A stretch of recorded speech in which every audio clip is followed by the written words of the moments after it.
Réservé par le président américain qui est même allé jusqu'à l'applaudir à sa sortie de l'avion. Pierre Corieux. Une mise en scène soigneusement orchestrée, montrant les deux dirigeants faisant un pas l'un vers l'autre. Celui qui était exclu de tous les sommets internationaux depuis 3 ans se voit dérouler le tapis rouge sur le sol américain. Et même plus surprenant, il est accueilli par des applaudissements répétés de Donald Trump. Mais le sujet de ce sommet, c'est bien la guerre en Ukraine. Et les avions militaires américains qui passent au-dessus de leur tête sont là pour rappeler la force de frappe des États-Unis. Puis, au moment de se présenter aux photographes, une journaliste tente une question au chef du Kremlin. Président Poutine, allez-vous continuer à tuer des civils? Mais Vladimir Poutine fait mine de ne pas avoir entendu.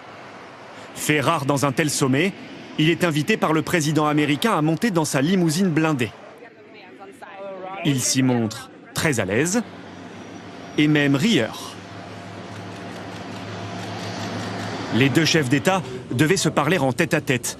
Ils ont finalement discuté pendant près de 3 heures, mais en présence de leurs conseillers. Un échange conclu par une conférence de presse, durant laquelle Vladimir Poutine a pris soin de flatter l'ego de son homologue américain. Le président Trump a dit que s'il avait été président, il n'y aurait pas eu de guerre. Je pense que cela aurait été le cas, je le confirme. Attitude pleine d'amabilité du président américain, qui promettait pourtant des conséquences très graves à la Russie en cas de non-accord. Merci beaucoup, Monsieur le Président.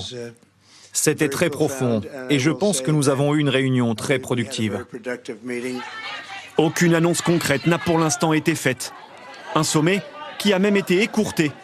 Pas de déjeuner de travail pourtant prévu. Les deux dirigeants auront passé au total 6 heures en Alaska.